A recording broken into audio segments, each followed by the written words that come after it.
up with the first topic for the discussion. Today we will be moving more with Indian Contract Act. I'll only finish Indian Contract Act today. Tomorrow and day after we will have the remaining chapters. So today starting with the term contract. Now when I said contract, the first thing which you have to recollect is your definition of the contract. Okay, what is the contract? Enforceable by law, right? So agreement plus enforceable by law.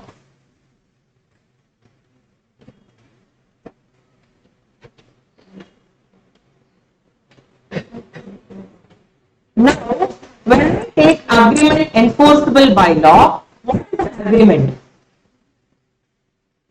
Two parties understand a thing in a same sense. So, I go ahead and I take up that there is a consensus ad idem, which means identity of minds. So, two parties are understanding a matter in a same sense. So, there is an understanding between, yes, of course, the first illustration which I gave you and I want you to recollect this. Suppose I agree to give you 10 buns. You should understand it as buns and not guns.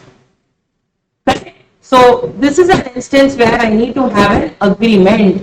Right? It should be in a same sense. The other one is enforceable by law. What does enforceable by law means? A matter which can be taken up by the court and decided upon. Okay, so when I say enforceability, social contracts which are domestic in nature are not enforceable. Yes or no? We read the matter of Balfour versus Balfour. Right? Social contracts which are domestic in nature are not enforceable. Right? So this is a contract. What are the essential elements of a valid contract? Two competent parties, valid offer, valid acceptance, lawful consideration, free and voluntary consent. So, do you remember the order? Now, I am coming up with, again, please ensure that you remember the order. Two parties. Sorry. Valid offer. Valid acceptance,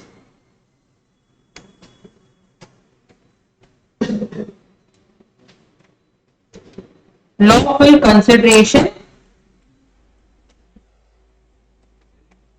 free and voluntary consent. Now, sir, please remember this order because it is very easy for you to identify which type of contract it is when you remember this order.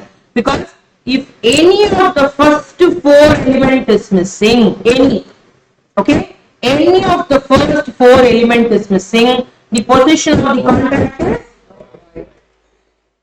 okay. If the fifth element alone is missing, then the position of the contract is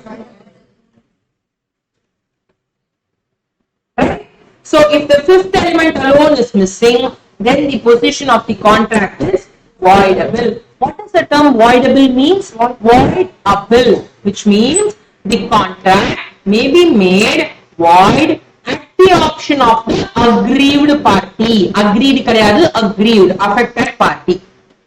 Okay, so when I take up the term free and voluntary consent, which means that the parties have not entered into their contract at their own willingness. Now give me an example of a free and voluntary consent. Coercion, okay, fine. Now the flaws in consent. Example, illustration. Very good. A keeps a gun on B's head and forces A to enter into an agreement. This may be an instance of a voidable, which means if A opens his mouth, okay, and keeps a gun on B's head, now B doesn't open his mouth, he keeps quiet. It's like that's it. So a person has kept a gun and he taken the property. Unless and otherwise B opens his mouth and says that no, A took the property from me by way of a force, coercion, the contract will remain valid. Correct? Only upon B opening his mouth, it becomes void. That is the reason why I call it as voidable. Now, in case of void, I have said you need to understand the distinction between the term void contract and void agreement. Suppose I enter into an agreement, okay, with you, and you are a minor. It is void ab initio. Yes or no? Now, can I call this as a void contract? No, I should call this as a void agreement. Why? At the time of formation itself, this was not capable of being called as a contract. However, sir, you are a major. I have entered into an agreement with you. I have agreed to sell you my scooter on Friday, and we have entered into an agreement on Monday. Thursday evening, the scooter is burnt into ashes. What happens? It is now called as a void contract. Why? At the time of entering, it was valid by virtue of supervening impossibility, which means an act which is beyond the control of the parties. The scooter being burnt into ashes is not at their control. It could have been some electric bike. Right? So, it is not at their control. On Friday, is the contract capable of being executed? No. I call this as a void contract. So, you need to understand the distinction between the term void agreement and void contract. Right? And then, the last one. What will happen in case of a transfer of title to a third party? So, in case of a void contract, will a third party get a valid title? Why? Sir, only when you hold the title, you can confer it upon the other person. Yes or no? இது வந்து நமக்கு வந்து class ரூம்ல இதை recollect பண்ண முடியாம இருக்கலாம், but by now you should have recollected it because you have studied the Sale of Goods Act as well. He who has the title only can confer it upon to the other person. Yes or no? So now, in case of a void contract, I don't have a title. How can I confer it upon another person? We have seen so many cases. Case laws itself you would have seen in case of void contract. Fine. So, for example, I sold a car to you. The car is a stolen one. Okay. Now the true owner comes and asks me the car. I say I sold it to this lady. Can the true owner come and take the car from you? What? I don't have a valid title, so I cannot confer it upon you as well. Now, this is in case of a void contract. What will happen in case of a voidable contract? Unless Will a third party get a valid title? yes, that's possible. How? Only when that person comes and tells that I am the true owner. Correct. But when should he come in? Third party will get a valid title provided there are two conditions to be satisfied. Number one, he obtains the goods on good faith. He obtains the goods on good faith. And number two, before the contract has been rescinded by the aggrieved party. Which means you kept a gun on my head and you've taken my car. Okay, I've given you my car and you are selling it to one Mr. X. Now you are selling it to one Mr. X. Fine. But before X purchases the car, I should open my mouth and tell Mr. X, look, she has got the car from me by keeping the gun on my head. After X purchases, and X has purchased it on good faith, can I go and take back the goods from Mr. X? No. So, third party will get a valid title provided, number one, he has obtained the goods in good faith, and number two, before the contract has been rescinded or cancelled.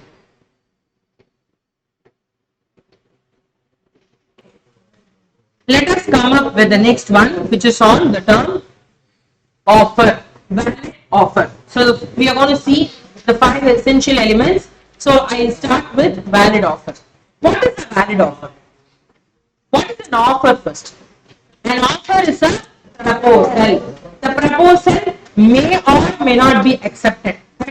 So when there is an offer, such offer may be accepted or may not be accepted. If it is accepted, it results in a. If it is not accepted, what happens? Offer lapses. So terms are very, very important. So if the offer is accepted, it results in a contract. If the offer is not accepted, if it is denied, it lapses. Okay. So what is an instance of a valid offer? Okay. There are 4 points which you need to remember, friends, in case of a valid offer. Okay. Number 1, offer must be certain, definite, and not vague. Right? I would have given you the oil example. Right? I go to an oil store and I ask for a liter of oil. Is my offer certain, definite, and not vague? It is vague. I have gone to an oil store. I haven't specified as to which type of oil I want. Suppose I go to an exclusive coconut oil store and I ask for a liter of oil. What will happen? Am I clear at that point? Yes. I hope you all remember that Vadivel comedy. தெரியும் ஞாபகம் இருக்கும் ஞாபகம் வச்சுக்கோங்க தப்பு இல்ல exam எழுதக்கூடாது but be clear with the phrase which we say. என்னதான் வேணும் ஆமா என்னதான் வேணும் S so offer must be certain, definite, and not vague. Number 1. Second thing, offer must be communicated to the offeree. In the matter of Lakshman Shukla versus Gauridat. What happened in Lakshman Shukla versus Gauridat? He sent Shukla to like go and find my niece. Okay. And but after that only he has announced the reward of correct. So what happened? Mr. Gauridat has sent Mr. Lakshman to search his nephew and niece.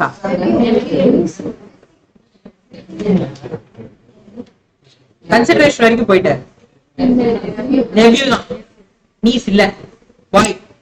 So Mr. Lakshman okay has actually gone ahead and taken an effort to search for Gauridat's nephew. Lakshman went in search. Okay, Gauridat announced for a reward. Now, unfortunately or fortunately, Lakshman found Gauridat's nephew. He claimed for the reward. Can he claim now? No. Why? Offer must be communicated. So this is number 2. Third one, a mere supply of information will not constitute a valid offer. What is a mere supply of information? Happy versus Fasi. Sir, Bumper Halpen is the name of the land.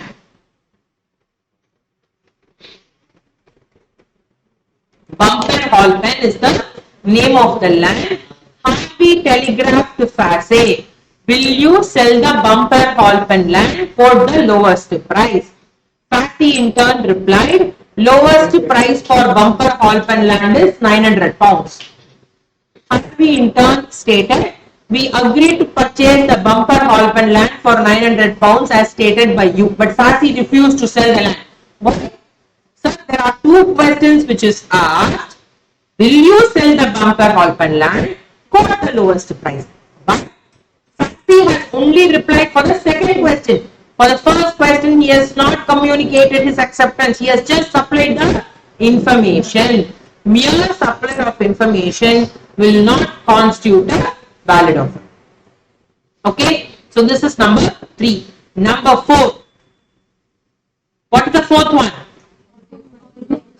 Offer must be distinguished from an invitation to an offer. Case Fisher versus Bell. Display of flick knife. What is that flick knife? You press it, it opens. That kind of a flick knife. Actually, the display was not allowed. Now a person went ahead. He saw the flick knife. He came inside the shop, placed a rupee note and asked for the flick knife. The shopkeeper said, no, that's a display. However, the person contended that display in such shop window is an offer. Okay? No. Offer is different. Invitation to an offer is different. In a showroom, when you go, friends, please remember this parallel example when I tell you, okay? To a dress shop or to any shop when you go, there will be something displayed, correct? In the window, some dresses, some sarees will be displayed. They are all invitation to an offer. You go and you ask the shopkeeper, will you sell me that? If the shopkeeper says yes, it results in a contract, which means you are making an offer, he is making an acceptance. So dress shop, it is okay. You go to any electronic shop, AC display piece தான் வேணும்னு அடம் பிடிச்சீங்கன்னா ஒண்ணுமே பண்ண முடியாது. ஏன்னா display பீஸ்ல வெறும் இந்த outer மட்டும் தான் இருக்கும், உள்ள ஒண்ணுமே இருக்காது. Outer is just for us to see the AC. Yes or no? We know what is there. So you're not going to get something. Okay, will you go to a shop and get a tester piece? You all go to this Phoenix Mall Kurki nadikum povum number. You have all these makeup shops, crayon, matte, whatever it is. Will you get a tester piece? Look for a fresh one. So it purely depends upon the buyer's requirement and the seller's requirement. Both should match. Correct? Here, when you go and place a rupee note with the shopkeeper must also be willing to go ahead and sell it. So that's an invitation to an offer. Fisher versus Bell case law you will refer upon. Then these are the 4 instances where you will have a valid offer. Then coming up with the next one, type of offer. General offer. We have seen the case law. Carlyle versus Carbolic Smoke Ball and Company. Remember our COVID scenario, Carlyle versus Carbolic Smoke Ball and Company case law will automatically flash inside your brain. See, look, I am giving you some practical instances where you can remember the case law names. Spend some time in remembering this case law names, which is very, very important for your exams. It will create a difference in your marks. Okay, spend time in remembering the case law names as well. So in the matter of Carlyle versus Carbolic Smoke Ball and Company, what happened? There was an advertisement. Whomsoever uses these smoke balls, get contacted to influencer, the company will give them 100 pounds. So to show the sincerity in this manner, the company has deposited 1,000 pounds in the bank account. Mrs. Carlyle purchased the smoke balls and she used it as per the instructions. However, she got contacted to influencer and she claimed the reward. The company contended that Mrs. Carlyle has not communicated her acceptance. And the court negated, saying that in certain cases, fulfillment of the terms and conditions will amount to acceptance. So Mrs. Carlyle, by using the smoke ball as per the terms and conditions, has communicated her acceptance. I told you another parallel example, if you can recollect this. You lost your dog and you put up a lost poster throughout the city. Every person who is seeing your poster is not calling you and informing, hi, hello, I am going in search of your dog. I hope I will be fruitful enough in finding your dog. So if I find your dog, how will you pay me? Cash, GPay or NEFT? Nobody is going to call you and ask all these questions. He just sees your lost poster. And if he finds your dog, he may call you and pay for the reward. Yes or no? So this is an instance where it is an instance of a general offer. In certain cases, fulfillment of the terms and conditions will amount to acceptance. This is number 1 with regard to general offer. Specific offer made to one specific person. Made to one specific person. It is a specific offer. Number 3, you have cross offer. What is a cross offer? Cross offer. Sir, the moment you say cross offer is a mere coincidence. Okay. Will coincidence exist in real life? Yes. So A makes a letter to B be in Bangalore on 10th of July, say asking that will you purchase my car for 1 lakh. On the same day on 10th of July, B is making a letter to A. Okay, will you purchase? Will you sell? இல்ல இங்க வந்து will you sell கேட்டிருக்காங்க. இங்க will you purchase? Ulta. It's only a coincidence. Okay, so cross offer is a mere coincidence. What will happen in case of a cross offer? It doesn't result in acceptance. In case of cross offer, both the offer lapses. Clear? In case of cross offer, both the offer lapses.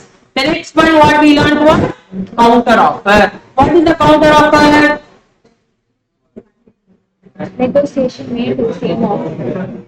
Counter offer is where another offer, subsequent offer is being made, which results in lapse of the initial offer.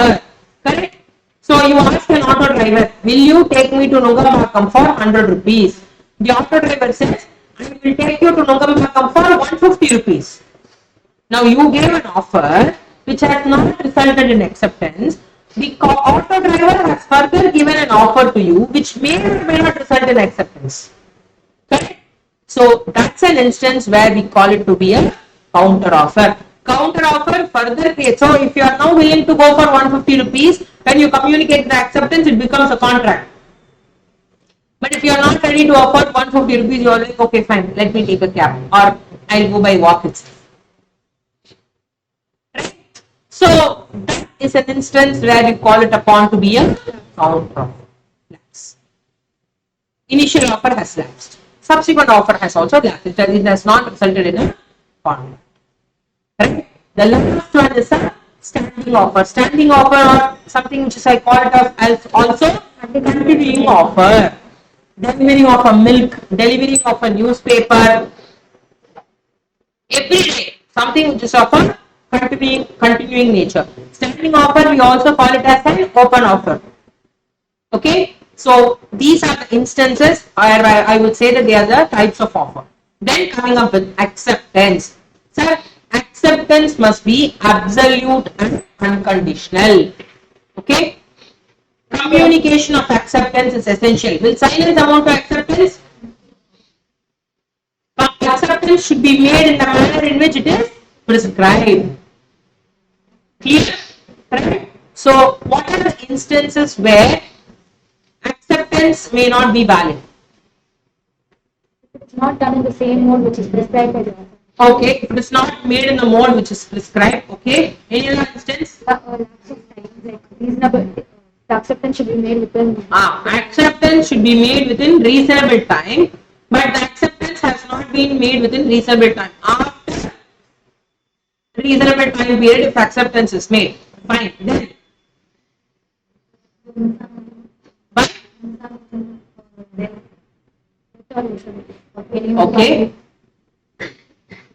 In that case, it can also be Before acceptance, there is a debt. Before.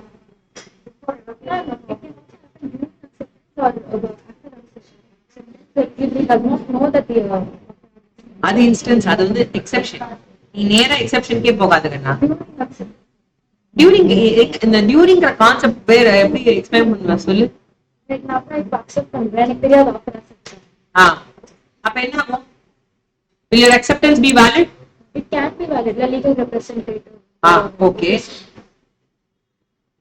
அப்புறம் ஆனா நீ அந்த statement சொல்லும் போதே ரெண்டு விஷயம் should crop into your mind. One, okay. The nature of the இது வந்து is something where the legal representative can perform. Acceptance is valid, it binds in a contract. What if it is a personal obligation? Will your acceptance be valid? No. Correct? Can you recollect the example? Sir, in case of lapse of an offer, okay, what are the instances offer lapses? Offer may lapse if it is accepted after the stipulated time. Offer lapses after the stipulated time. Number 2, where in case of death or insanity, the offeree does not know about the death or insanity of the offerer. and he makes an acceptance. Now, can the legal representatives of the offeror perform the promise? Yes, provided if it is not in personal nature. If it doesn't involve any personal skill. For example, I agree to perform a surgery on you. Okay, I agree to perform a surgery on you and you have communicated your acceptance. By the time you communicated your acceptance, I have gone mad. Now, can my legal representative, my son, go ahead and do the surgery for you? My son is also a doctor, but I am a cardiologist, my son is a veterinary doctor. What will happen? It involves a personal skill.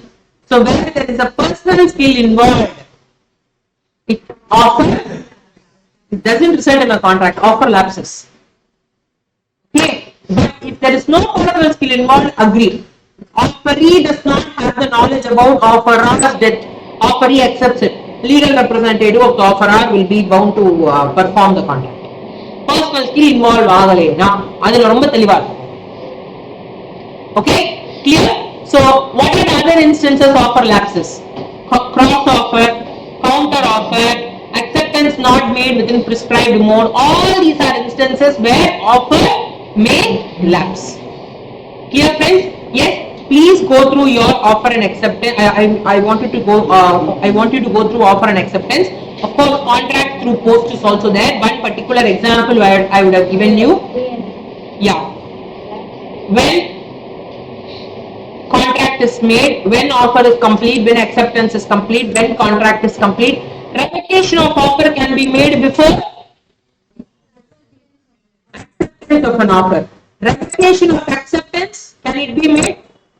Before the letter of acceptance reaches the offeror, revocation of acceptance should be made. For the communication of acceptance against the other. Correct. Please go ahead and read offer and acceptance. Consideration.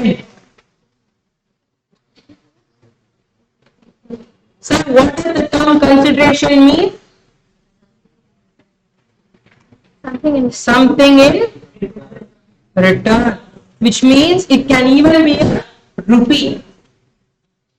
1 rupee is also a valid consideration as long as the person is willing to accept it. Okay? Now, right. Consideration is something in return. Consideration must move at the desire of the promisor. Yes or no? We started with this in the definition. When at the desire of the promisor, promisee or any other person. So at the desire of the promisor, the person with whom you are going ahead and enforcing your contract, he will be the person. Now, for example, Bharadwaj says pay the fees only by Google Pay or pay the fees by no cash. Okay, so then you will have to pay it as per the desire of the promisor. So the institute is a promisor. The institute is promising you to take classes. Yes or no? So at the desire of the promisor, promisee or any other person. So can a consideration move from a third party? Yes. Consideration can move from a third party. Consideration can be in past, present and in future. In England, past consideration is a no consideration.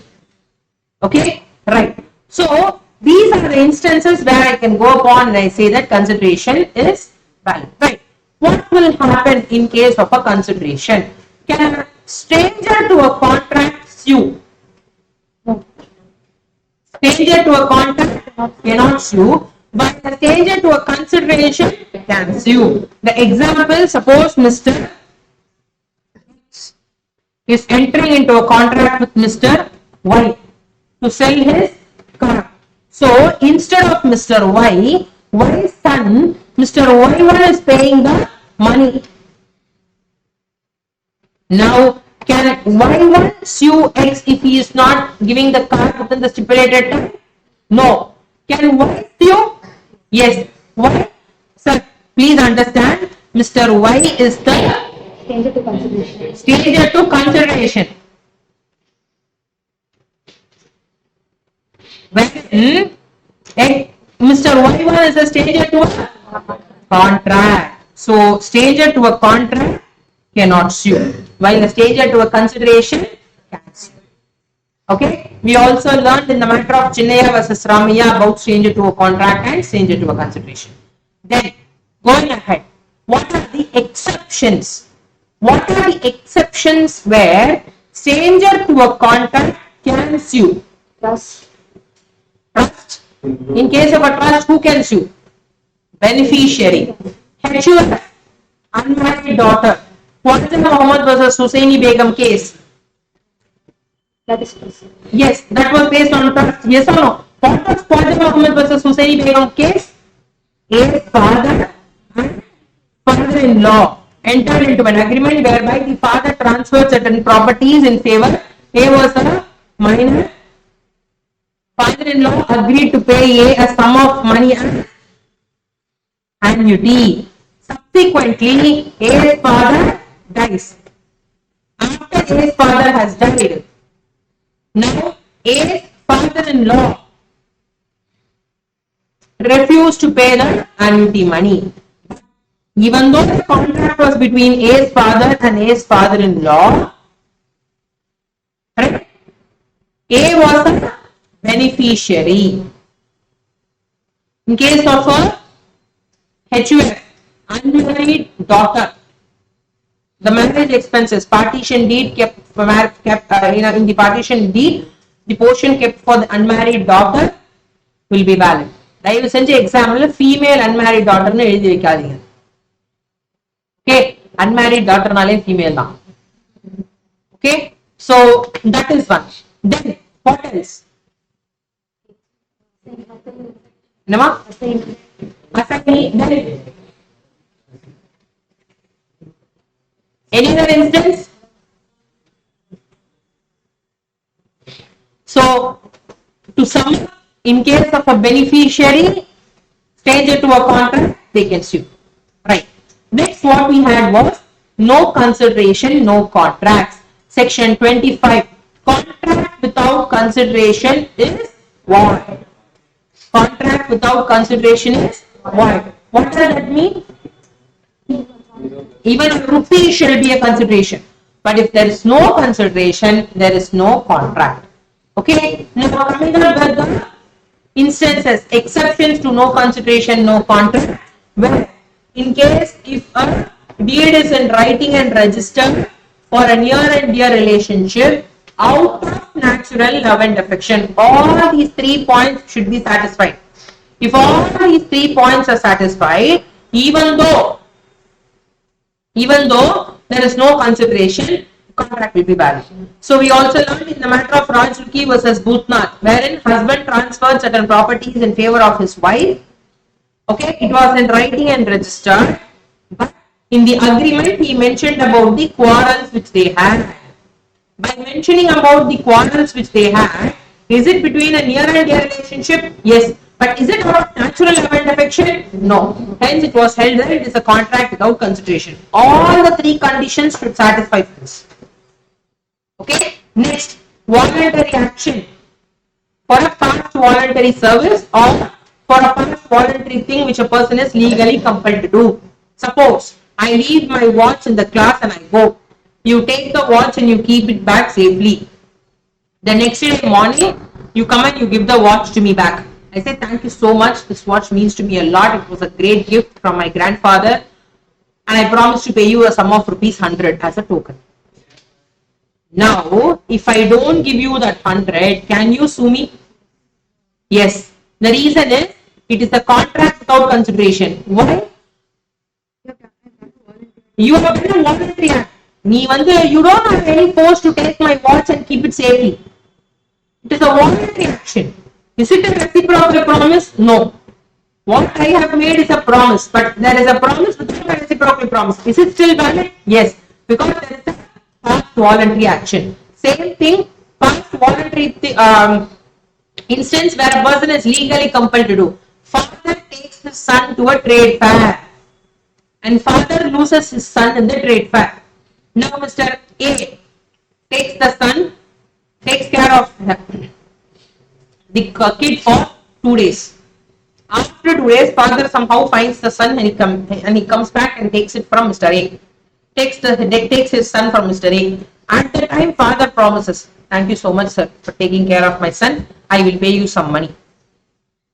Now, is it a promise without consideration? Yes, because Mr. A did not expect money. He took care of the son out of a humanitarian ground. But once the father has promised, is Mr. A entitled to receive the money? Yes. Even though it is not supported by consideration, is it valid? Yes. Then what else? Gift. Okay, you have seen an instance of gift. And then Creation of agency. creation of agency. I told you creation is a very important word. Aprom. So these are the instances. Yes, a promise in writing.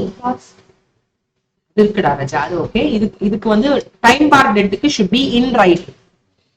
A promise in writing to pay time bar debt is valid even though it is not supported by a consideration.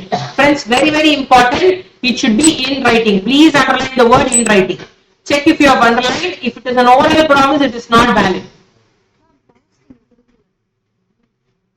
Last already நான் கொடுத்திருப்பேன் examples நான் கொடுத்திருப்பேன் கிளாஸ்ல நான் examples கொடுத்திருப்பேன்.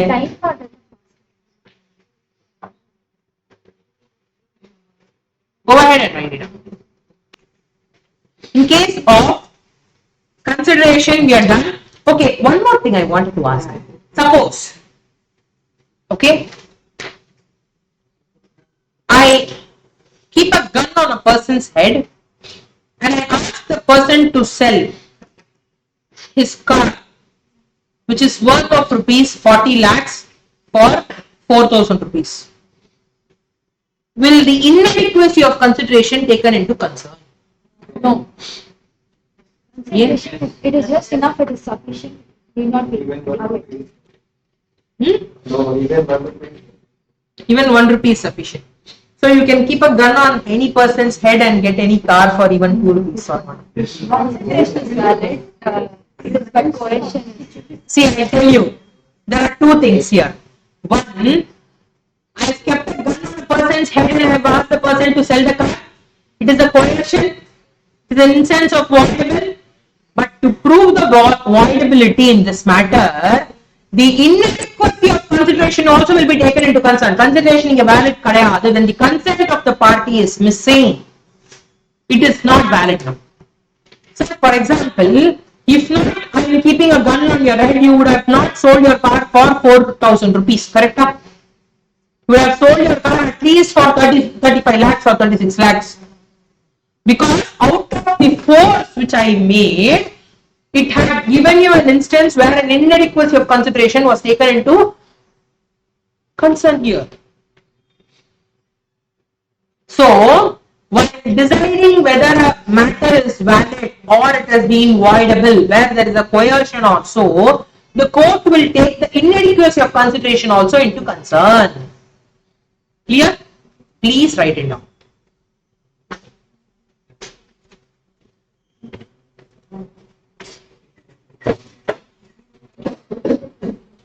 Adequacy of consideration. Take out your notebooks. Please write down. Adequacy of consideration.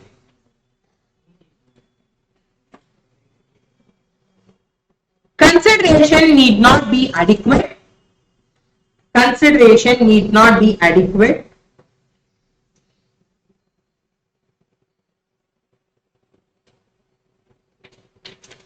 However, the rule holds good. The rule holds good only when the consent of the promisor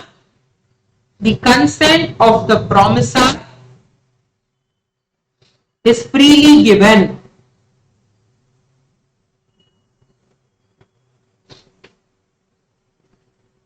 If such consent is affected,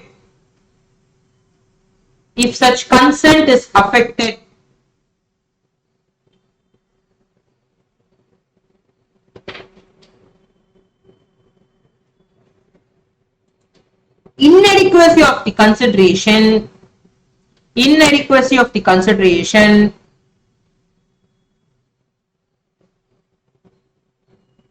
will also be taken into account by the court. Will also be taken up by the court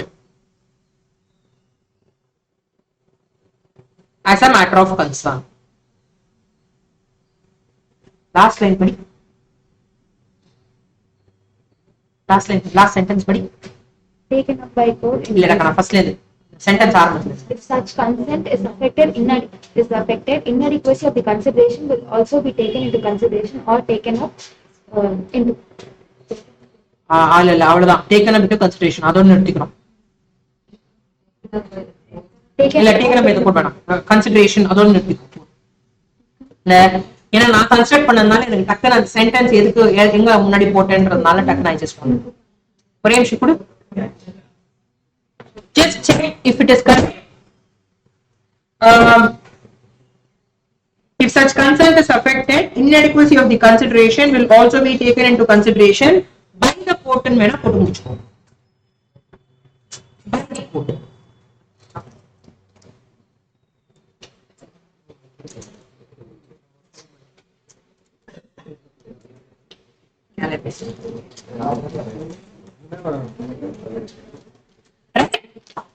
Okay, so now coming up with capacity of parties. So when we learn on the term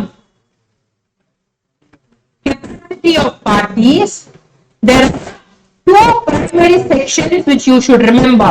Section 11 and section 12. Section 11 will come up with an instance where I would go upon and I say that who are the parties who are capable of entering into a contract. Number one, a party is said to be capable of entering into a contract if he is of sound mind, under the age of majority, qualified by the law for the time being in force. He is of sound mind. So to refer sound mind, you have to study section 12. What does section 12 say? If a person at the time of entering into a contract, very very important friends, at the time of entering into a contract, he is capable of Rational judgment. making a rational judgment and can take its effects upon his interest, which means he is capable of deciding at that time. இதுக்கு தான் நான் ஒரு example கொடுத்திருப்பேன். A person who is usually of sound mind, occasionally of unsound mind, cannot enter into a contract during such unsoundness period. Drunkard, a person who is delirium from fever, a person who is usually of unsound mind, occasionally of sound mind, can enter into a contract during such sound interval. A person who is completely lunatic, but he is sound at one particular interval, can he enter into a contract during such sound interval? Yes. Is it possible in psychiatrists? Yes, I told you it is very much possible. I gave you example of Onion, then Chandramukhi, so many movies we have seen. Recollect? But at the time of entering into a contract is very very important, dear friends. Number two, he should have attained the age of majority. When the person is said to be major, if he has completed the age of 18 years. Right.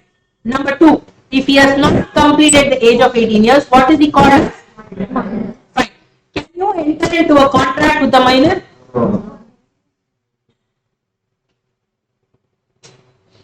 அப்ப என்ன சொல்லணும் நானு? Void of which? நான் என்ன கேட்டேன்? Can you enter into a contract with the minor? agreement? என்ன சொல்லணும்? Can you enter? Contract with the minor. Can you enter into an agreement? The question, can you enter into a contract with a minor? Your answer should be not agreements with minor is what we have an issue of contract and a status please remember that it will not go to a status of contract itself. Okay, agreements with minor is void ab initio, a very very important phrase. Please remember, whenever there is a question regarding to minor, please write agreements with minor is void ab initio. That's the first instance where your examiner sees your answer is like, fine, you have read. Okay? Agreements with minor is void ab initio. அடுத்தது. Can a minor enter into a contract? No. Fine. If you are entering into a contract with the minor, he who enters into a contract with the minor is entering at his own risk. Ratification in case of a minor is not possible. Yes or no? Sir, one good example for ratification on 10th of January, okay, Mr. Varun lent a sum of rupees 10,000 to Master Vinay. Okay, he lent a sum of rupees 10,000 to Master Vinay. Now, on 14th of April, Vinay turns 18. The same year. Okay, say for example, this happened in the year 2011. On 2011 April 14th, Vinay turns 18. Now, on 20th of April 2011, Vinay wants to execute a promissory note in favor of Varun. Is it allowed for the money which he had borrowed during his minority? What? Sir, this is amounting to ratification. Yes or no? He is doing good to the act which he has done in the past. So ratification in case of a minor is not possible. Number one. Number two. What is this? Estoppel. Isn't this a contract without consideration? What is the consideration? I am executing a promissory In note. return, I have to give some. What is it you are giving? I gave you 10,000 to Solana. 10,000 is a time at which you gave during your minority. Correct? It's not valid. Vinay is executing a promissory note now, for which Varun is not giving anything right now. So there is no consideration as well. Correct? So is this valid? No. So ratification in case of a minor is not possible. Okay. Next, the rule of estoppel does not lie against a minor. Estoppel பத்தி பேசும்போது you should say the rule of estoppel, which means can we say yes and later can we deny it? No. Yes. But for the rule of estoppel being given out, it does not give a minor a free hand to cheat men. Will a minor be liable for civil wrong? Will he be liable for tort? Yes. Basala Kalu Tanacha, minor Patata, he's a minor, Tata Baba, is the policeman going to see you? Straight, you will be taken to nearby Mamaram police station. Yes or no? So, it doesn't allow a minor to go ahead and conduct civil wrong. Minor will be liable for tort. Okay? Sir, can you obligate a minor? I'll give you an instance. I have given you my goods worth of 3 lakhs. I don't know that you are a minor. You have sold it to Mr. X. Now I am not able to trace X. Can I recover money from you? No. Agreed. Your answer is correct. I cannot recover money from you because a minor cannot be obligated in any manner. Number one. Second thing, you have not sold it to X. You are having the goods with you. I have realized that you are a minor. I want to take back the goods. I am able to identify the goods. Can I take back the goods from you? Yes. If it is in specific form, I can recover it from you. Okay, you have not sold it to X. You have the goods, but the goods is lost or destroyed. Can I recover money from you? No. Again, the answer is very simple. I cannot obligate a minor in any way. Okay, I cannot obligate a minor in any way. I can recover the goods provided I am able to identify the goods if it is in specific form. Seri, oh goods, என்னோட goods இல்ல உங்ககிட்ட. Some other person's goods you are having. Can I take the goods from you? No. Only that goods which I have given, which I am able to identify, I can recover it from you. Clear? Can a minor be a transferee of shares? Can a minor be a transferee for shares? Yes, minor cannot be a transferor. Transferor is a person who's transferring the shares. Minor cannot be a transferor, but can be a transferee. Can a minor be a transferee in case of a property? Yes, minor cannot be a transferor, but minor can be a transferee of a property except in case of lease. For lease, it will not be applicable. Lease further in the subleasing concepts, minor cannot further enter into a contract. So, minor can be a transferee of a property except in case of lease. Can a minor be admitted as a partner for benefits? Yes. Can I go ahead and form partnership with a minor as a partner? No. Clear with all these instances, position of a minor under Indian Contract Act? Right. Now, the third one was not disqualified by law. Status disqualification. Sir, not disqualified by law. I told you the list is exhaustive. So, we are coming and reading with the term who are disqualified by the law. Who are the three persons who are disqualified by the law? Convict who is undergoing imprisonment, except if he is on a parole. I told you parole is a ticket of leave. Bail-ukum parole-ukum vidyasam sonnen. Right? Parole is a ticket of leave. If he is on a parole, he can enter into a contract. But if he is undergoing imprisonment, convict cannot enter into a contract. Number 2, enemy alien. Can I enter into a contract with an enemy alien? No. What is an enemy alien? Sir, in Contract Act, when we study, alien means citizen of a foreign country. Alien means citizen of a foreign country. When my country is in a good relationship with another country, then in such case, they are called as a friendly alien. When my country is in not good relationship with the other country, then the citizens of that country are called as enemy alien. For example, now Russia and Ukraine. Russians will consider Ukrainian citizens as enemy alien. Ukrainians will consider Russians as enemy alien. Okay? Whereas, when one country is in a good relationship with the other country, I call the citizens of that country under law as friendly alien. So, enemy alien, can you enter into a contract? No. What is the third one? Insolvent cannot enter into a contract with regard to his property. Very, very important. With regard to his property. And the his is important because insolvent cannot enter into a contract. Insolvent can enter into a contract. With regard to his property, he cannot enter. Why? I would have given an example. Insolvent court club, a person is declared as insolvent. He comes out. He has 10 rupees in his packet. He boards a bus. Is he entering into a contract? Yes. So, insolvent contract enter panna koodadhu. He cannot enter into a contract with regard to his property. Clear? Are you clear with the capacity of parties chapter, friends? Please go through your capacity of parties chapter and read it. Now, coming up with the next topic, after capacity of parties, the next one is flaws in consent.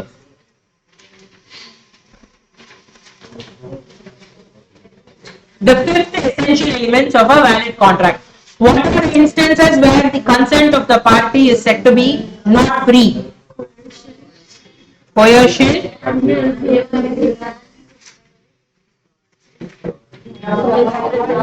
misrepresentation,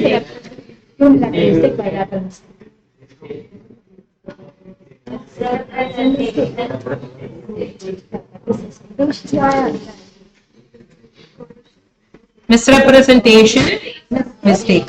Okay. Sir, section number solunga.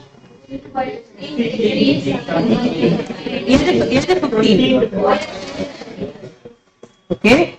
Under influence? 16.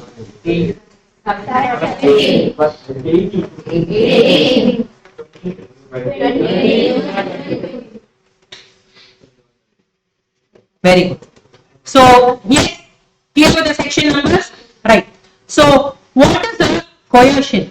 Coercion is a threat committed against a person or a property. Sir, you are not allowing a person to enter his land. You are saying, if you enter the land, I will kill you. Or you keep a gun on a person's head. It is something where you are saying you are doing an act which is against the Indian Penal Code. So coercion is an instance where you are committing an act which is forbidden by law. Okay, an act which is committed by forbidden by law. Coercion, can it be extraterritorial? Yes. Coercion may be extraterritorial. I gave you an example wherein I wanted to enter into a contract with Mr. A. He is not agreeing. He is having a good property. I want to take his property, but I am not able to take his property when he is in Chennai. Now, along with A, I somehow plan, konjam serial mari irukum kada manichukonga. Okay, so I plan, I take Mr. A in a cruise ship. We reach a high sea. High sea is like, it doesn't have any border sharing with any country. It is sea, almost the high sea. So nothing is there, only the sea. Wherein I keep a gun on Mr. A's head and I ask him to transfer the properties which is situated in Chennai. Now, even though it is not within the territory of India, why? Because when I said coercion, I told you it is against the Indian Penal Code. Indian Penal Code is a territorial law, correct? It is not against, it is not within the territory of India, but I have applied the coercion for the purpose of obtaining the consent for the property which is situated in India, correct? Will coercion be employed? Yes. Okay, even though it is extraterritorial, right? So coercion is against a body of a person. What is undue influence? It is against a mind of a person. While coercion is against a body of a person, undue influence is against a mind of a person. Right. Now, coming up with undue influence. Okay, please understand one thing, friends. In case of a undue influence, okay, I would say that one person is in a position to dominate the will of another. இதோட நிறுத்திந்தா undue influence. Sir, one person is in a position to dominate the will of another. Suppose your mother is in a position to dominate your will. Is it an undue influence? No. Why? Because it is done for a fair advantage. So, a very, very important phrase is, one person is in a position to dominate the will of another and he gains unfair advantage. That is very, very important. Sir, your mother is telling, no, you are not going out. She is dominating your will, but she is telling for your good. She may be telling because she wants you to clear the exam, or she wants you not to go out because it is not good weather outside, or the situation may not be very good outside. She wants to protect her child, so she is not gaining unfair advantage. However, where one person is in a position to dominate the will of another and he gains unfair advantage. I said in case of an undue influence, there must be a fiduciary relationship, which means one person should entirely rely on the skill and judgment of the other person. Doctor, patient, teacher, student, spiritual guru, disciple, all these things we have seen, right?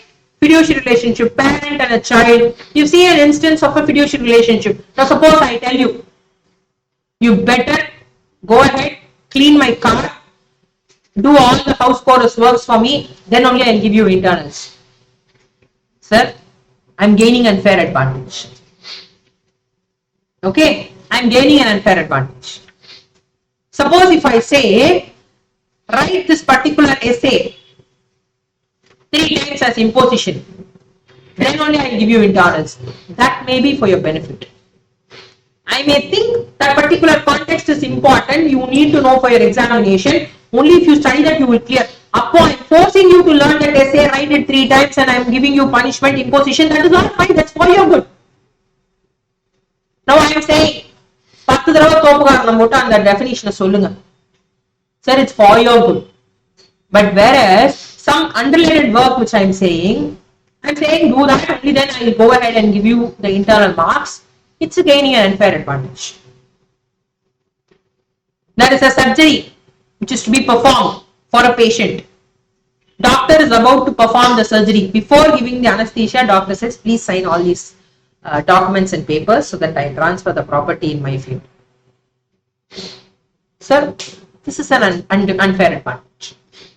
So, one person is in a position to dominate the will of another and he gains unfair advantage. Okay, that I call as an undue influence. So, while coercion is against a body of a person, undue influence is against a mind of a person.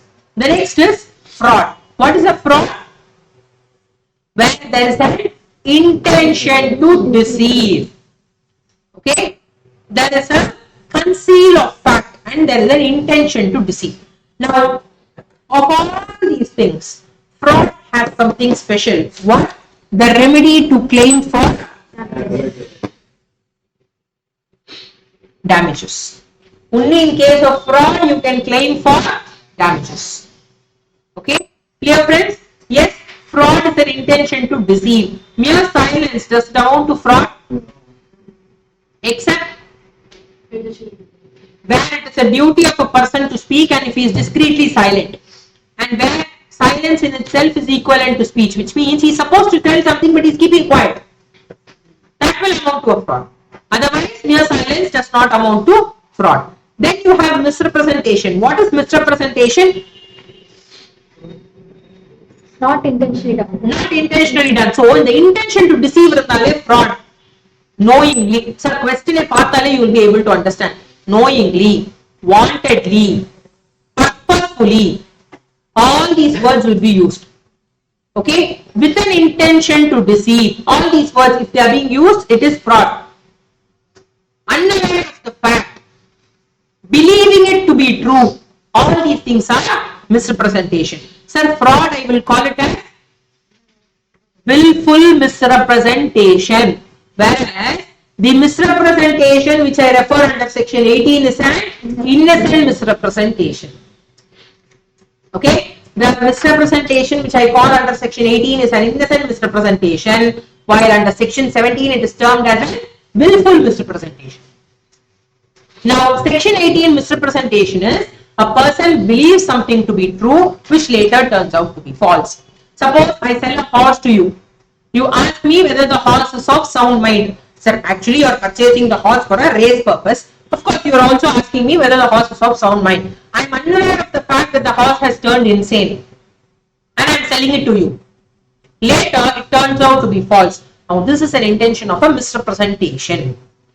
And I told you, how will you differentiate between fraud and misrepresentation? When you asked me, I told you, because at the time of misrepresentation, when you go and ask the person, look, you told the horse is fine, but the horse is not of sound mind, it is unsound.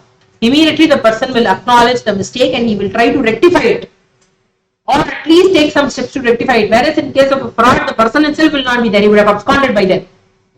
There will be an intention to deceive in case of fraud. The last one is a mistake. Mistake is nothing but a miscalculation or error of judgment. Mistake can be further bifurcated into mistake of law and mistake of fact. Under mistake of law, mistake of Indian law and mistake of foreign law. Mistake of fact, unilateral and bilateral. Mistake of Indian law is the position of the contract. Yes. Why? We go with the Latin term ignorantia juris non excusat, which means ignorance of law of the land is no excuse. Sir, you cannot say I don't know there is a GST concept. Okay, you are supposed to be aware of the law of the land. You are not supposed to say that I don't know that pillion also should wear helmet. You cannot say that I don't know that the person who is sitting in the front side of the car should wear a seat belt. No, you should be aware of it. It is the law of your land.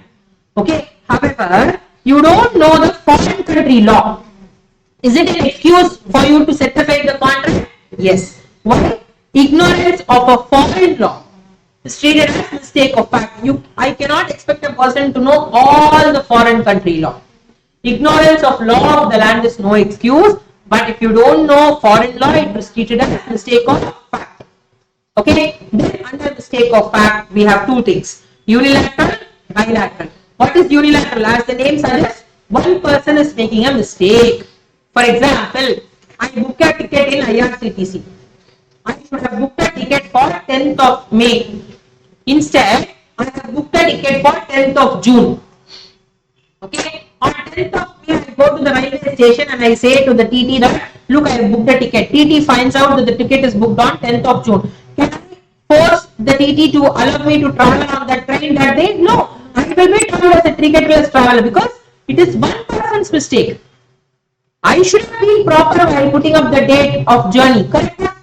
So unilateral mistake is a position of the contract valid. Yes, இங்க setting aside the contract is the benefit. இப்பயே சொல்லிட்டேன், why is the benefit இங்க? Because one person had done a mistake, setting aside the mistake is a benefit. When it is valid, it is not a benefit here. Valid means you don't have a choice, you have to perform the contract. So in case of unilateral mistake, the position of the contract is valid. Whereas in case of a bilateral mistake, what will happen? It is void, which means both the parties are unaware of the fact. So for example, I bargain with you to sell my horse. You are also bargaining. We have just seen the horse in the stable and we have come up and we are bargaining. But unfortunately, while we are bargaining, both of us are unaware of the fact that the horse has died in the stable. So death is so uncertain. You don't know when death will come. Both of us are unaware of the fact that the horse has died in the stable. Now, is it a bilateral mistake? Yes. Both the parties are under a mistake. So, will the position of the contract be valid? No, it is void. Now, in case of unilateral mistake, I told you it is an instance where you make it as valid. You have to perform. You don't have a choice. You don't have a remedy. However, there are two exceptions. What are the exceptions to the unilateral mistake? Nature of contract and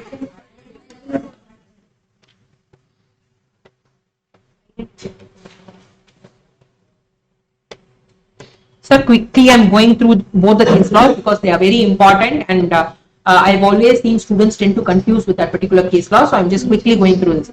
Exceptions to a unilateral mistake. Nature of contract. Foster versus McKinnon.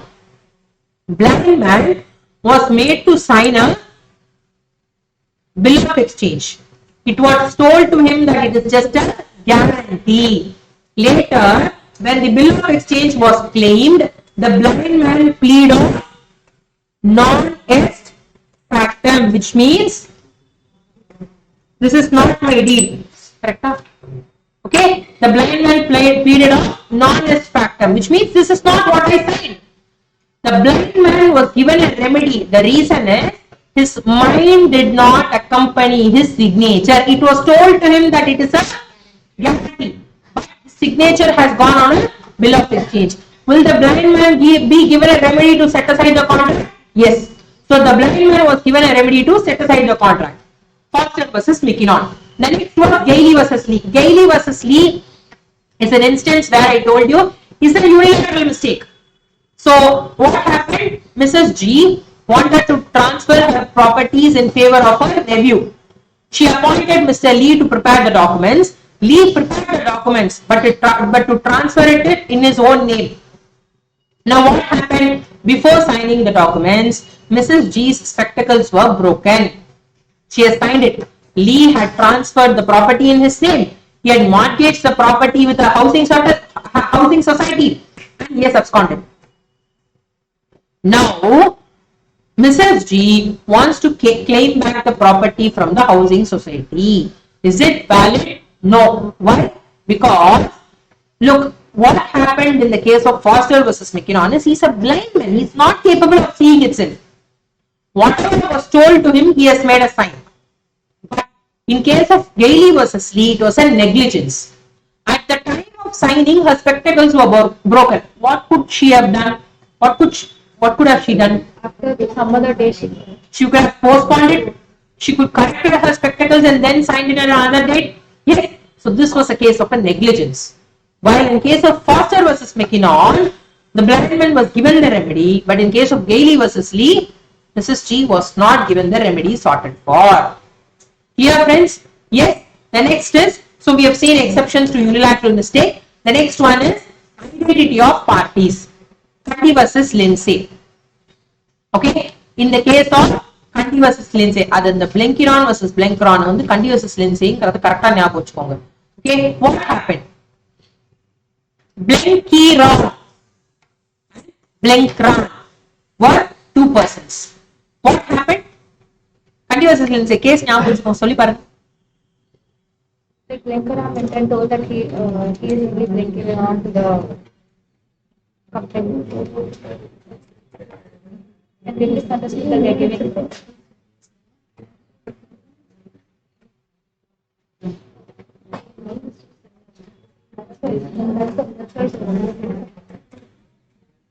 Who's the row here? Lenka. Who's the row? Lenka. A. K-A-R-N, K-I-R-O-N. A. Correct. What has he done? He told that he is a reputed trader at Blenkiron. And he intimated himself as Blenkiron and induced Lindsay to supply goods to him. What did he do in turn? He had sold the He sold the goods to Kandi and he absconded. Now, Lindsay wants to recover the goods from Kandi. Again, Lindsay wanted to enter into a contract with Blenkiron and not Blenkiron. Yes or no? Right? It's a mistake with regard to identity of parties, exception to unilateral mistake. Therefore, Lindsay was able to recover the goods from Kandi. Clear? Yes? Kandi versus Lindsay as well. Now, please go ahead and I want you to read flaws and concern chapter fully. Quick. After the break, we shall go ahead and see the remaining contract.